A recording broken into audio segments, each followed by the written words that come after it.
Hello, friends. Very good morning and happy Monday to all of you. So, Evault editorial is on Jammu and Kashmir. Hope and promise. Hope ante manaku telisinde. What is hope? I'm hoping for the best. మంచి జరుగుతుందని ఆశిస్తున్నాను. ఇక్కడ promise meaning కూడా అదే. Assurance that something good is going to happen, అంటే మంచి జరగబోతుంది అన్న ఎష్యూరెన్స్, అన్న ఆశ. దాన్ని హోప్ అండ్ ప్రామిస్ అని చెప్పి అన్నారు. ఏ సెన్స్లో అన్నారు? కాశ్మీర్లో మళ్ళీ మంచి రోజులు రాబోతున్నాయి. కాశ్మీర్లో మీకు తెలిసింది ఆర్టికల్ 370 రద్దు చేసిన తర్వాత స్టేట్ కాస్త యూనియన్ టెరిటరీస్ కింద సెపరేట్ అయిపోయింది. అయితే మళ్ళీ దానికి స్టేట్ హుడ్ ఇస్తాము అని చెప్పి గవర్నమెంట్ ప్రామిస్ చేసింది. కానీ ఈ 2 సంవత్సరాల్లో ఆ దిశగా అడుగులు ఏమీ పడలేదు. కానీ ఇప్పుడు మళ్ళీ అడుగులు పడబోతున్నాయి, మళ్ళీ స్టెప్స్ తీసుకోబోతున్నారు అనేది అనిపిస్తోంది. ఎందుకంటే government all party meeting Jammu and కాశ్మీర్లో ఉన్న అన్ని పార్టీలను కూడా మీటింగ్కి పిలిచింది సెంట్రల్ గవర్నమెంట్. సో మీటింగ్ పిలిచిందంటే ఏదో మంచి జరగబోతుందన్న హోప్, ప్రామిస్ కలుగుతున్నాయి దానివల్ల అనేది దీని యొక్క ఉద్దేశం. అందుకని ఈ టైటిల్ పెట్టారు. అయితే ఇవాళ మీకు 2 సిగ్నిఫికెంట్ అనౌన్స్మెంట్స్ ఉన్నాయి. సో చక్కగా వినేసేయండి, స్కిప్ చేయొద్దు. First announcement is this: COVID-19 వల్ల తక్కువ ఫీజులతో రన్ చేస్తున్నాం చాలా వరకు. So and we have this offer called any UPSC subject at 5,000 and this is valid till 30th June. A subjects and ఇది recorded option మీద మాత్రమే వ్యాలిడ్. లైవ్ కావాలంటే మీకు పెరుగుతుంది ఫీజు. కరెంట్ అఫైర్స్, ఎకానమీ నేను చెప్తాను, కరెంట్ అఫైర్స్ ఆర్ఎం సార్ చెప్తారు, polity, history, Geography, ethics, integrity and aptitude ఇది కూడా నేనే చెప్తున్నాను. And there is one more beautiful course called mains answer writing course. ఇది కూడా మీకు జస్ట్ 5,000 రూపీస్కే వస్తుంది. And all of them come with life time validity. మీకు ఏ డౌట్స్ ఉన్నా ఈ కోర్సెస్ పైన మేడంకి కాల్ చేయొచ్చు. అన్ని కలిపి 5,000 కాదు, ఈచ్ వన్ 5,000. అంటే మీకు ఏ సబ్జెక్ట్ అయితే బాగా ఇబ్బంది పెడుతుందో ఆ ఒక్క సబ్జెక్ట్ తీసుకోండి, తర్వాత మెల్లమెల్లగా యాడ్ చేసుకోవచ్చు. రేపు పొద్దున్న మీరు యూపీఎస్సీ ఇన్ఫినిటీకి అప్గ్రేడ్ అవ్వాలనుకున్నా సరే ఆల్రెడీ కట్టిన మనీని నేను మైనస్ చేస్తాను, అది మళ్ళీ కట్టాల్సిన అవసరం ఉండదు. ఫర్ ఎగ్జాంపుల్ ఇవాళ కరెంట్ అఫైర్స్ తీసుకున్నారు, నెక్స్ట్ మంత్ ఎకానమీ తీసుకున్నారు, తర్వాత జూలైలో వచ్చేసి ఆగస్ట్ ఆర్ సెప్టెంబర్లో యూపీఎస్సీ ఇన్ఫినిటీకి వద్దాం అనుకున్నారు అనుకోండి, ఈ రెండింటికి కట్టిన 5 + 5 10,000 నేను మైనస్ చేస్తాను, రిమైనింగ్ కడితే సరిపోతుంది. అలా వెళ్ళొచ్చు అనమాట. అయితే గుర్తుపెట్టుకోండి, 1st July నుండి ఫీజు 7,000కి రివైజ్ అవుతుంది. కరెంట్ అఫైర్స్కి ఎప్పుడో రివైజ్ చేసి ఉండాలి, నేను వాయిదా వేసి 1st Julyకి వాయిదా వేశాను. సో 30th June లాస్ట్, తర్వాత మరి ఇంకా ఫర్దర్ ఎక్స్టెన్షన్స్ అనేవి ఉండవు. చాలా మంది స్టూడెంట్స్ రిక్వెస్ట్ చేస్తున్నారని చెప్పి పాత ఫీజే మెయింటైన్ చేసుకుంటూ వచ్చాను. సో July 1st నుంచి ఫీజు 7 అయిపోతుంది అన్నింటికి కూడా. So whoever wants to join individual subjects, 2 subjects తీసుకోవచ్చు, 3 తీసుకోవచ్చు, ఈ సబ్జెక్ట్ 5,000 కట్టి మీరు రావచ్చు. So this is one thing. And దీనికంటే బెటర్ ఆప్షన్ ఇంకొకటి చెప్తాను చూడండి. This is for RBI grade B. We have a course called Bank Supreme Infinity, the mother of all banking courses. UPSC Infinity mother of all government exams అయితే, and we have this course called Bank Supreme Infinity. 1 course 5 jobs, 5 jobsని handle చేయొచ్చు మీరు ఒక్కదాంతో. And this is predominantly for Reserve Bank of India grade B exam. చాలా మంది అడుగుతారు, grade బిలో economy ఉంటుంది, ఫైనాన్షియల్ మేనేజ్మెంట్ ఉంటుంది, హెచ్ఆర్ మేనేజ్మెంట్ ఉంది, సోషల్ ఇష్యూస్ ఉంటాయి, ఇవన్నీ ఎవరు చెప్తారు సార్? 90% పైగా సిలబస్ నేనే చెప్తాను. 1-2 టాపిక్స్కి మా అదర్ యూపీఎస్సీ ఫ్యాకల్టీ హెల్ప్ తీసుకుంటాను. వాళ్ళు కూడా యూపీఎస్సీ స్టాండర్డ్ ఫ్యాకల్టీ, లో లెవెల్ ఫ్యాకల్టీ రారు, హై లెవెల్. ఎందుకంటే ఆర్బీఐ గ్రేడ్ బిలో phase 2లో డిస్క్రిప్టివ్ కూడా ఇస్తున్నారు ఇప్పుడు. ఇంతకుముందు ఓన్లీ ఎంసీక్యూస్ వచ్చేవి, ఆబ్జెక్ట్, ఇప్పుడు డిస్క్రిప్టివ్. అంటే ఆన్సర్ రైటింగ్ ప్రాక్టీస్తో పాటు చెప్పే ఫ్యాకల్టీ మెంబర్స్ 90% నేనుంటాను, ఒక 10%కి వేరే వాళ్ళ హెల్ప్ తీసుకుంటాను. అలాగే దీంతో పాటు SEBI grade A, NABARD grade A, bank PO clerk, SSC CGL, అన్ని కోర్సులు అంటే 5 ఎగ్జామ్స్, 5 జాబ్స్ మీకు ఒక్క సింగిల్ కోర్సుతో వస్తాయి. అండ్ ఇది కూడా లైఫ్ టైం వ్యాలిడిటీతో. Prelims, mains, interview all stages కూడా కవర్ అవుతాయి. అండ్ ఫీజు ఎంత అంటే అతి తక్కువ ఫీజుకి ఆఫర్ చేస్తాను. జస్ట్ ఎంత అయింది చూడండి, చూసారా? 10,000 మాత్రమే. యాక్చువల్గా దీని ఒరిజినల్ ఫీజు 15,000, నేను తగ్గించి 10,000కి you get live and recorded. Live option ఇచ్చేస్తాను 10,000కి, సింగిల్ పేమెంట్ చేయాలి.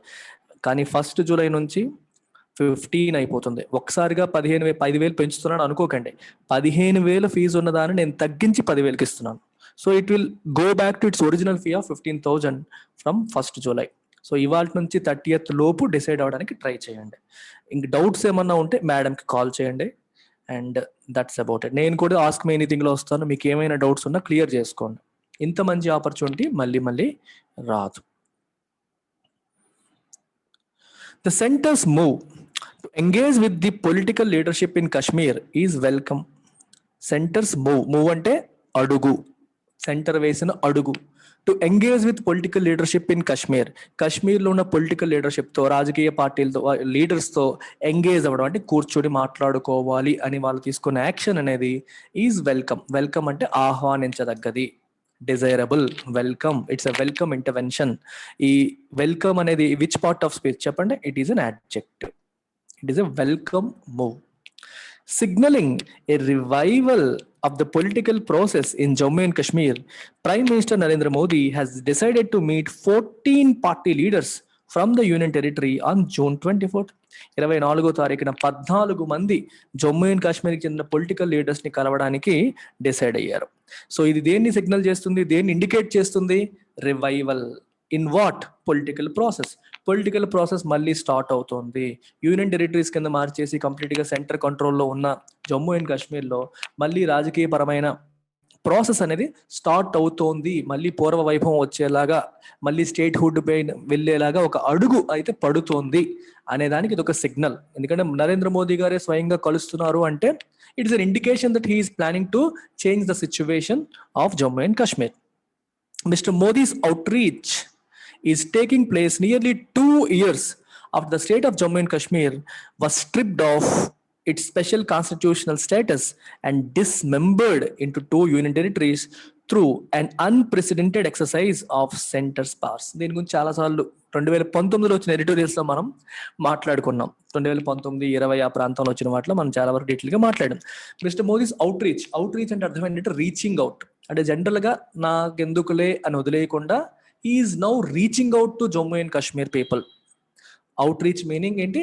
రీచింగ్ అవుట్ అంటే వస్తాను మీ దగ్గరికి మాట్లాడుకుందాం అని ఒక ఎక్స్ట్రా యాక్షన్ తీసుకోవడం. ఎప్పుడు అవుట్ రీచ్ ప్రోగ్రామ్స్ అని అంటారు. అంటే గవర్నమెంట్ స్కీమ్స్ ఉంటాయి చూడండి, గవర్నమెంట్ స్కీమ్స్ గురించి ప్రజలకి అవగాహన లేదనుకోండి, government might conduct outreach programmes, అంటే క్యాంపెయిన్ చేయడం.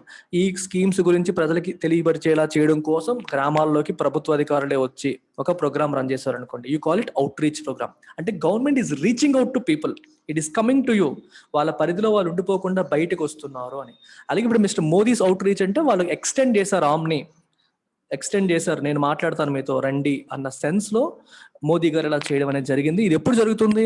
Is taking place nearly 2 years after the state of Jammu and Kashmir was stripped of its special constitutional status.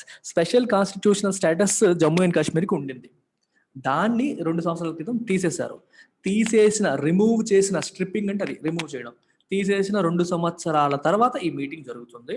And ఏమైంది? డిస్మెంబర్ అయింది. It was డిస్మెంబర్డ్ into 2 union territories. 2 union territories కింద లదాఖ్ అని ఎదుకని 2 union territories కింద divide అయిపోయింది. ఇలా జరిగిన 2 సంవత్సరాల తర్వాత ఇప్పుడు ఈ మీటింగ్ జరుగుతుంది. అప్పుడు ఎలా డిస్మెంబర్ అయింది? Through an unprecedented exercise of central powers. Central గవర్నమెంట్కి ఉన్న పవర్స్ ని కని విని ఎరుగని రీతిలో, అన్ప్రెసిడెంటెడ్, చాలా బ్యూటిఫుల్ వర్డ్, చాలాసార్లు చెప్పాను ఇంతకుముందు, కొత్త వాళ్ళ కోసం మళ్ళీ చెప్తాను చూడండి. ప్రీ అంటే ముందు, ప్రిసీడ్ అంటే టు హ్యాపెన్ బిఫోర్. ప్రీ అంటే ముందు, ప్రిసీడ్ అంటే టు హ్యాపెన్ బిఫోర్.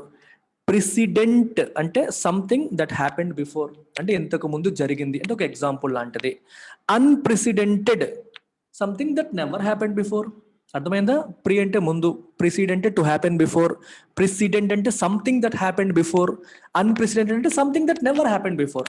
కని విని ఎరుగని, మనం ఎప్పుడూ చూడని. దీనికి ఇంగ్లీష్లో మీనింగ్ హిథెర్టో అంటే ఇప్పటి వరకు, అన్సీన్ చూడని. హిథెర్టో అంటే ఇప్పటి వరకు, అన్సీన్ అంటే చూడని. కని విని ఎరుగని, hitherto unseen exercise of the centre's powers. Central government ఎప్పుడు తన పవర్స్ ఇంతగా వాడడం మనం చూడలేదు. తనకున్న పవర్స్ అన్ని వాడేసి ఆర్టికల్ 317 రద్దు చేసేసింది. అది కాన్స్టిట్యూషన్ గా ఎలా చేసింది అనేది different subject. We spoke about it multiple times earlier.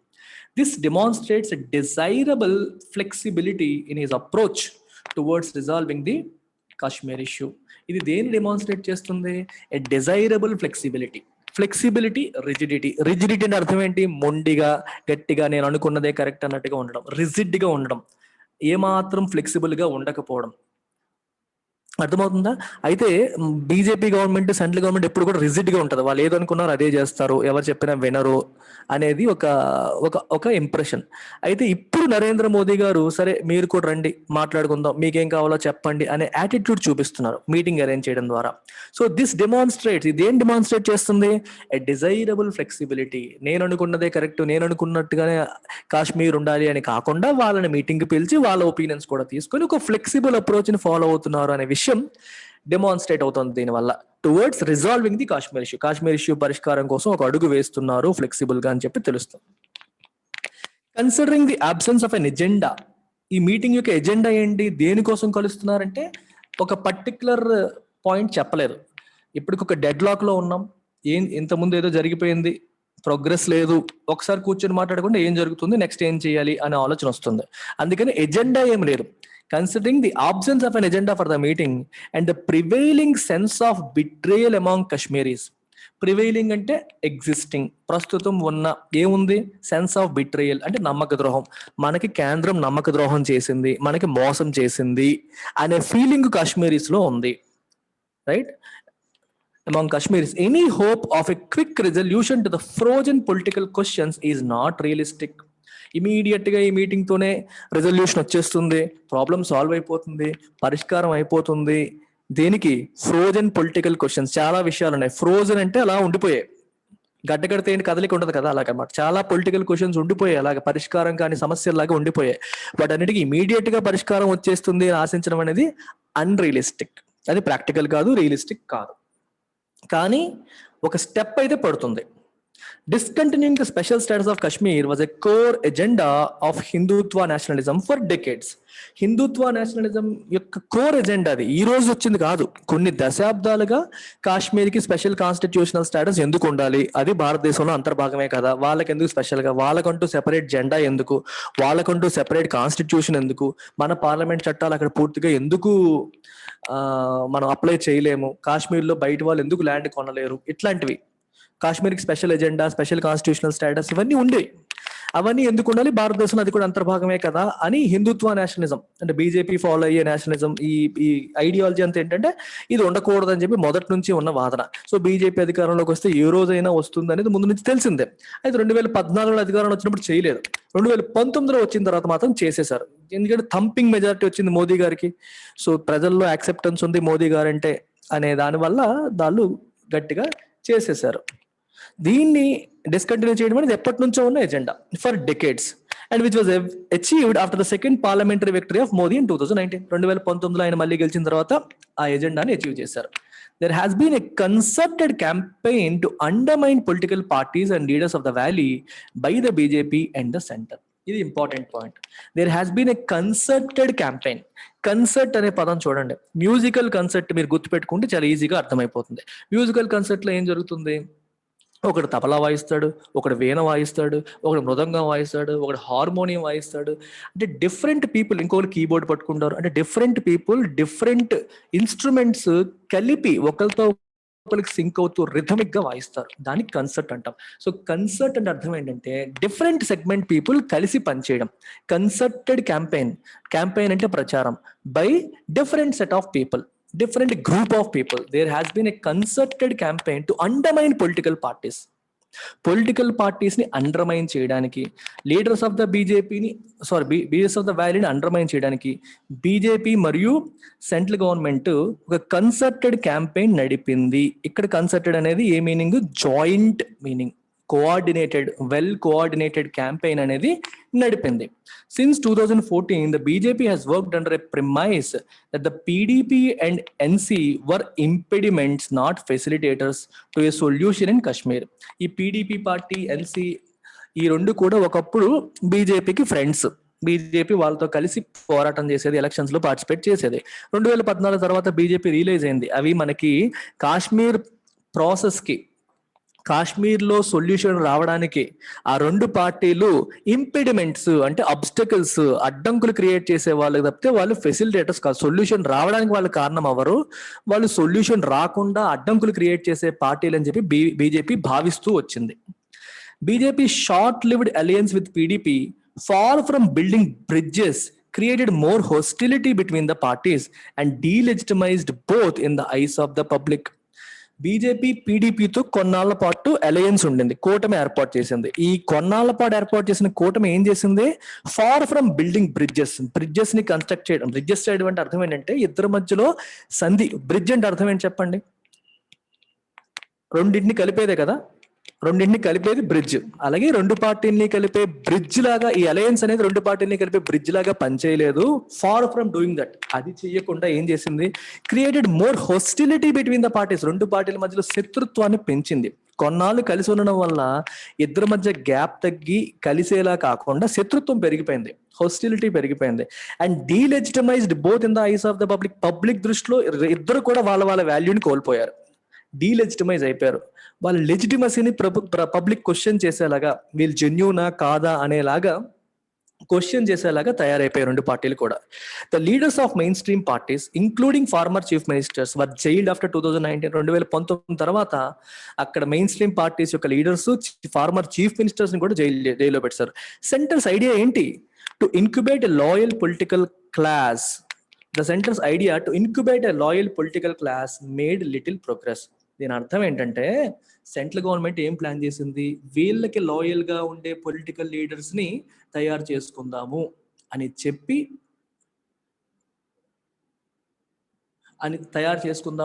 Plan చేసింది. గుర్తుపెట్టుకోండి, చాలా ఇంపార్టెంట్ సెంటెన్స్ ఇది. సెంట్రల్ గవర్నమెంట్ ఏం చేసిందంటే ఆల్రెడీ ఉన్న పెద్ద పెద్ద లీడర్స్, వేరే పార్టీలో ఉన్న పెద్ద పెద్ద లీడర్స్, ఫార్మర్ చీఫ్ మినిస్టర్ జైల్లో పెట్టేసి సెకండ్ రంగ్ లీడర్స్ ని వీళ్ళు బిల్డ్ చేసుకుందాము, అంటే మనకి లాయల్ గా, సెంట్రల్ గవర్నమెంట్ లాయల్ గా ఉండే రాజకీయ నేతలను తయారు చేద్దామని చెప్పి సెంట్రల్ గవర్నమెంట్ ప్రయత్నం చేసింది. And that idea made little progress. అంటే ఎటువంటి పురోగతిని సాధించలేదు. లిటిల్ కి చాలాసార్లు మీకు చెప్తూనే వస్తున్నాను. Little without any article means nothing, no progress అని అర్థం. ఏ లిటిల్ అంటే కొంచెం అని, లిటిల్ అంటే ఆల్మోస్ట్ నథింగ్ అని. ఎటువంటి పురోగతిని సాధించలేదు. పెద్ద లీడర్స్ అందరినీ పక్కన దోసేసి నెక్స్ట్ రంగ్ లీడర్స్ ని క్రియేట్ చేసి వాళ్ళు సెంటర్ లాయల్గా ఉండేలాగా చేద్దామని అనుకున్నారు. అన్ఫార్చునేట్లీ చేయలేకపోయింది. ఇంకోవైపు the political environment has change. రాజకీయ పరిస్థితులు మారిపోయాయి, వాతావరణం మారిపోయింది. మీన్ వైల్ ఎందుకు, ఎక్కడ చూడండి, Joe Biden administration, Trump administration పోయింది, జో బైడెన్ వచ్చారు. And he's eager to end the US entanglement in Afghanistan. ఆఫ్ఘనిస్తాన్లో యుఎస్ ఎంటాంగిల్మెంట్ అంటే ఇరుక్కుపోవడం, చిక్కుకుపోవడం. ఎంటాంగిల్ అంటే చిక్కుకుపోవడం. ఇప్పుడు నడుస్తున్నప్పుడు మన కాళ్ళకి ఏదో తొప్పలో ముల్లో మనం చుట్టేస్తే చూడండి, దాన్ని ఎంటాంగిల్మెంట్ అంటాం. డిసెంటాంగిల్ అంటే చిక్కు నుంచి బయటికి పడటం, అంటే ఒక డిఫికల్ట్ సిచ్యువేషన్ నుంచి నేను బయటపడేయడాన్ని డిసెంటాంగిల్ అంటారు. ఎంటాంగిల్ అంటే చిక్కుకుపోవడం, ఇరుక్కుపోవడం అని అర్థం. Joe Biden administration is eager to end the US entanglement in Afghanistan and resist China's attempts to dominate the world ని డామినేట్ చేయాలని చెప్పి చైనా ప్రయత్నం చేస్తుంటే దాన్ని ఎట్టి పరిస్థితుల్లో ఆపాలి, నిరోధించాలి అని జో బైడెన్ అడ్మినిస్ట్రేషన్ ఈజ్ ఈగర్, చాలా ఈగర్ గా ఉంది. India is in a stand of with China on the border. India ఇంకో పక్క ఏమో చైనాతో బార్డర్ దగ్గర స్టాండ్ ఆఫ్ లో ఉంది, గొడవల్లో ఉంది. స్టాండ్ ఆఫ్ అంటే difficult situation from which there is no solution is visible. Solution కనిపించని ఒక డిఫికల్ట్ సిచ్యువేషన్ ని మనం స్టాండ్ ఆఫ్ అంటాం. ఓకే, లదాఖ్ లో వాళ్ళు ఇది మాదంటాడు వాడు, మందంటాడు మనం వాళ్ళ మాటను వాళ్ళు మన మాట వినరు, అందుకే ఇది ఒక స్టాండ్ ఆఫ్. ఒక పరిష్కారం కనిపించిన సమస్యల్లో ఇరుక్కుపోయింది India. The Biden administration is publicly disapproving of India's Kashmir policy. India యొక్క కాశ్మీర్ పాలసీని జో బైడెన్ అడ్మినిస్ట్రేషన్ పబ్లిక్ గా డిసప్రూవ్ చేస్తుంది, విమర్శిస్తుంది, యాక్సెప్ట్ చేయట్లేదు, మీరు చేస్తుంది తప్పు అని చెప్తుంది. While wanting to strategically embrace it. అంటే ఎంబ్రేస్ అంటే అర్థం ఏంటంటే to bring something closer. If you embrace an idea, if you embrace a person, that means కౌగులించుకోవడం, హత్తుకోవడం. అర్థమైందా? హత్తుకోవడం అంటాం చూడండి, హత్తుకోవడాన్ని ఎంబ్రేస్ అంటారు. If you embrace an idea అంటే ఐడియాని నువ్వు దగ్గరకు తీసుకున్నావు, ఐడియాని నువ్వు ఇంప్లిమెంట్ చేస్తావు, ఐడియాని ఇష్టపడుతున్నావు అని. ఇప్పుడు Biden administration wanting to embrace అంటే అర్థం ఏంటి? ఈ కాశ్మీర్ ఇష్యూలో తలదూర్చాలని అనుకుంటుంది, ఆ ఇష్యూని ఎంబ్రేస్ చేయాలి, దగ్గరికి తీసుకొని దాని విషయంలో మాట్లాడాలని డిసైడ్ అవుతుంది. నాకెందుకు లేని వదిలేదు. ఎంబ్రేస్ అంటే దగ్గరికి తీసుకుంటుంది. It is taking it closer to it. And India policy correct గా లేదు, అక్కడ పీపుల్ యొక్క రైట్స్ ని ఉల్లంఘిస్తున్నారు, వాళ్ళకి ఇష్టం లేకుండా చేస్తున్నారు, అక్కడ ఇంటర్నెట్ ఇండియా చాలాల పాటు కమ్యూనికేషన్ లేకుండా చేసింది. ఇలాంటి ఇష్యూస్ అన్ని ఉన్నాయి. దాన్ని బైడెన్ అడ్మినిస్ట్రేషన్ డిసప్రూవ్ చేస్తుంది. Pakistan is trying to reclaim it strategic advantage. ఒక స్టేట్గా ఉన్నప్పుడు సెంటర్కి ఎక్కువగా పవర్ లేనప్పుడు కాశ్మీర్లో పాకిస్తాన్ ఆటలు చాలా వరకు సాగేవి. ఇప్పుడు సెంట్రల్ గవర్నమెంట్కి మొత్తం యూనియన్ టెరిటరీగా మారిపోయిన తర్వాత, అక్కడ స్టేట్ గవర్నమెంట్ పవర్ తగ్గిపోయిన తర్వాత పాకిస్తాన్ ఆటలు చాలా వరకు తగ్గాయి. సో తనకున్న స్ట్రాటజిక్ అడ్వాంటేజ్ తను కోల్పోయింది. అది మళ్ళీ రిక్లెయిమ్ చేయడానికి అది ట్రై చేస్తుంది. ఇండియాలో కాశ్మీర్లో స్టెబిలిటీ లేకుండా చేస్తేనే పాకిస్తాన్కి అడ్వాంటేజ్ ఎప్పుడు కూడా ఆబ్వియస్గా. ఇప్పుడు గుర్తుపెట్టుకోవాలి, చాలా మంది అనుకుంటారు కాశ్మీర్లో ఉన్న ప్రజలు ఇండియాలో ఉండాలనుకుంటారా, కాశ్మీర్లో పాకిస్తాన్లో ఉండాలనుకుంటారా అంటే ఆన్సర్ ఏంటి? కాశ్మీర్లో ఉన్న ప్రజలు చాలా వరకు వేరేగా ఉండాలనుకుంటూ ఉంటారు. They neither want to be part of India nor want to be part of Pakistan. పాకిస్తాన్లో ఉండాలనుకోరు, ఇండియాలో ఉండాలనుకోరు. ఎక్కువ మంది వాళ్ళు ఎక్కువగా ఎస్పెషలీ కాశ్మీర్ వ్యాలీలో, లదాఖ్ సైడ్ వేరు, మళ్ళీ జమ్మూ సైడ్ వేరు, అక్కడ హిందూ పాపులేషన్ ఎక్కువగా కాశ్మీర్ వ్యాలీలో ఉన్న పాపులేషన్ మేము వేరేగా ఉండాలి, మాకంటూ వేరేగా దేశం ఇచ్చేయండి అనే టైప్లో ఉంటారు వాళ్ళు. అది problem. The mishandling of the COVID-19 pandemic has dented India's global image and triggered new political challenges domestically. COVID-19 pandemic India సరిగ్గా మేనేజ్ చేయలేకపోవడం వల్ల గ్లోబల్గా ఇండియా యొక్క ఇమేజ్ దెబ్బతినింది. డెంట్ అంటే దెబ్బతినడం, లొత్త. డెంట్ అంటే మీనింగ్ ఏంటి? లొత్త. ఒక చెంబు కానీ, లేకపోతే ఒక మొంత కానీ, ఒక బిందె కానీ, ఒక రాయి తగిలింది అనుకోండి, ఏమవుతుంది? లొత్త పడుతుంది. డెంట్, లొత్త పడడం వల్ల బిందె యొక్క షేప్ మారిపోతుంది, అందం పోతుంది. అలాగే ఇండియా యొక్క ఇమేజ్ కి ఒక దెబ్బ తగిలింది. COVID-19 సరిగ్గా హ్యాండిల్ చేయలేదు, లక్షల్లో చనిపోయారు, గంగా నది దగ్గర గొట్టలుగా శవాలు పేరుకుపోయాయి అనేసరికి మోదీ గారి ఇమేజ్ కూడా చాలా వరకు దెబ్బతినింది.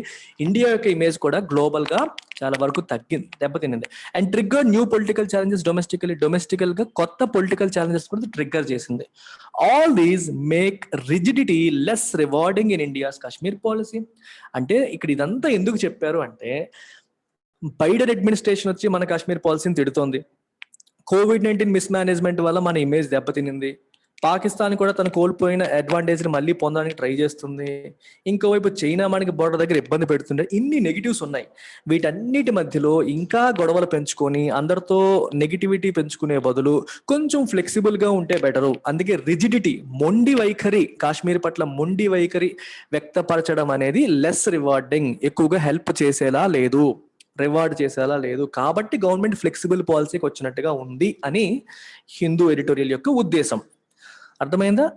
రిజిడిటీ అనేది less rewarding. All the same by creating an opportunity to explore a way forward.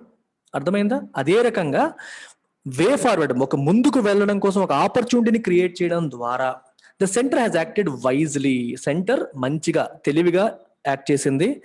And regardless of it's reasons, దాని కారణాలు ఏదైనా కావచ్చు, కానీ సెంటర్ చేసిన పని మంచిదే, కరెక్టే అని చెప్పి చెప్తోంది.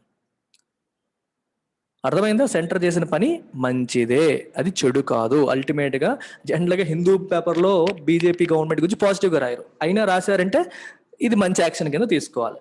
It must engage the political parties in good faith and with an open mind. ఈ పొలిటికల్ పార్టీస్ అన్నిటితో కూడా మంచిగా ఎంగేజ్ చేయాలి, ఓపెన్ మైండ్ తో ఎంగేజ్ చేయాలి. మనం అనుకున్నది వాళ్ళ మీద ఇంపోజ్ చేద్దామని కాకుండా వాళ్ళ మాటను కూడా వినాలి, నమ్మకం క్రియేట్ చేయాలి. Kashmir's governance challenges are not managerial and corruption investigations, legitimate as they may be, must not be used to debase politics itself.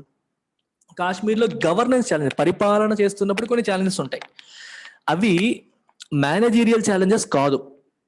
అంటే ఇది ఎందుకు ఇక్కడ అంటున్నారని చూడండి. అండ్ కరప్షన్ ఇన్వెస్టిగేషన్స్, చాలా మంది లీడర్స్ కరప్షన్ చేశారని చెప్పి ఇన్వెస్టిగేషన్ జరుగుతున్నాయి.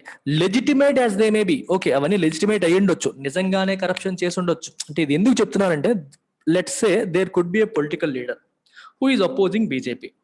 అతని నోరు ముయ్యించడం కోసం కరప్షన్, అతను బీజేపీని అపోజ్ చేస్తున్నాడు, కానీ అక్కడ ప్రజల యొక్క మనోభావాలను రిప్రజెంట్ చేస్తున్నాడు అనుకోండి. అతను నోరు ముయ్యించడం కోసం, డిబేట్ చేయడం కోసం అతని పైన కరప్షన్ కేసెస్, నిజంగా కరప్షన్ చేసి ఉండొచ్చు కూడా, లెజిటిమేట్ అయి ఉండొచ్చు కూడా, ఆ ఇన్వెస్టిగేషన్స్ చేసి అతను నోరు ముయ్యించడానికి ప్రయత్నం చేయకూడదు అంటారు. అంటే అది వేరు. కరప్షన్ చేయాలంటే మీరు సిబిఐని పెట్టండి, ఇన్వెస్టిగేషన్ చేయండి. దాన్ని ఉపయోగించి ఆయన ఈ విషయంలో నోరు ముయించడానికి ట్రై చేయడం అనేది కరెక్ట్ కాదు అనేది ఉద్దేశం అక్కడ. అందుకే పాలిటిక్స్ ని డిబేట్ చేయడానికి వాటిని పాలిటిక్స్ యొక్క విలువ తీసేయడానికి ఉపయోగించకూడదు. అది దాని పని దానిది, దీని పని దీనిది అంటాడు. Efforts to tackle corruption and pilferage should not amount to furthering instability in Jammu and Kashmir. ఈ కరప్షన్ ట్యాకిల్ చేయడానికి మరియు పిల్ఫరేజ్ దొంగతనం అంటే ప్రభుత్వం యొక్క సొమ్ముని ప్రభుత్వం యొక్క వస్తువుల్ని దోచేస్తున్నారు కొంతమంది పొలిటీషియన్స్ అని చెప్పి దాన్ని ట్యాకిల్ చేయడానికి చేసే ఎఫర్ట్స్ అనేవి అక్కడ ఇన్స్టెబిలిటీ ఇంకా పెరిగేలా చేయకూడదు. అంటే పొలిటీషియన్స్ మీద ఇదేదో కక్ష సాధింపు చర్యల్లాగా చేశారనుకోండి, ఇంకా అన్స్టేబుల్ వాతావరణం వచ్చేస్తుంది. ఇట్ అమౌంట్ టు అంటే రిజల్ట్స్ టు అని. It should not result into furthering instability in Jammu and Kashmir. The center appears to have done some groundwork చేసినట్టుగానే కనిపిస్తుంది. Though it has not revealed any plans yet. ఏంటి plan అనేది తెలీదు, reveal చేయలేదు. The meeting must be a beginning towards a durable and democratic resolution of the Kashmir question. Meeting అనేది immediate గా resolution ఇవ్వకపోయినప్పటికీ durable అంటే కొన్నాళ్ళు కొనసాగే, డెమోక్రాటిక్ ప్రజాస్వామిక రిజల్యూషన్ పరిష్కారం దేనికి, కాశ్మీర్ యొక్క ప్రాబ్లంకి, కాశ్మీర్ యొక్క క్వశ్చన్కి ఒక డ్యూరబుల్ ప్రజాస్వామిక డెమోక్రాటిక్ రిజల్యూషన్ వస్తుంది. ఆ రిజల్యూషన్ వచ్చేదానికి ఇది మొదటి స్టెప్ అని చెప్పి అంటున్నారు. And not an exercise in managing the centre యొక్క ఇమేజ్ మేనేజ్మెంట్ కోసం చేసే ఎక్సైజ్ అవ్వకూడదు, కాశ్మీర్ ప్రాబ్లం సాల్వ్ చేయడానికి తీసుకున్న మొదటి స్టెప్ అవ్వాలి అన్నారు. మస్ట్ బి అన్నారు కదా, మనల్ని అందరూ తిడుతున్నారు, మనం ఒక మంచి పని చేస్తున్నాం అని అనిపించుకోవడం కోసం చేసేది కాకూడదు, నిజంగానే జెన్యున్ గా ప్రాబ్లం సాల్వ్ చేయడానికి ప్రభుత్వం తీసుకునే స్టెప్ అయి ఉండాలి అనేది ఫైనల్ గా ఆదర్ చెప్తున్న విషయం. ఓకేనా, దట్స్ అబౌట్ ఇట్. చాలా మందికి ఇది మళ్ళీ రిపీట్ చేస్తున్నాను, ఎవరెవరైతే ఇంగ్లీష్ ఇంప్రూవ్ చేసుకోవాలనుకుంటారో, ఓన్లీ ఇంగ్లీష్ మాత్రమే నాకు ప్రాబ్లం అనుకునే వాళ్ళకి 7 to 8 PM రోజు లైవ్ క్లాస్ ఉంటుంది. దీని ఫీజు కేవలం 2000 రూపీస్. ఇది కూడా మంత్ ఎండ్ వరకు ఉంది. మంత్ ఎండ్ తర్వాత 3000 అవుతుంది. సో ఈ కోర్స్లో జాయిన్ అవ్వడానికి ట్రై చేయండి. ఫోన్ నెంబర్ నేను స్టార్టింగ్లో ఇచ్చాను, ఆర్బీఐ గ్రేడ్ బి దానికి ఇచ్చిన నెంబరే మీరు ఉపయోగించవచ్చు. లేదంటే మళ్ళీ రాస్తున్నాను చూడండి. ఎక్కువ మంది ఎడిటోరియల్ ఫాలో అయ్యేది ఇంగ్లీష్ ఇంప్రూవ్ చేసుకోవడానికే.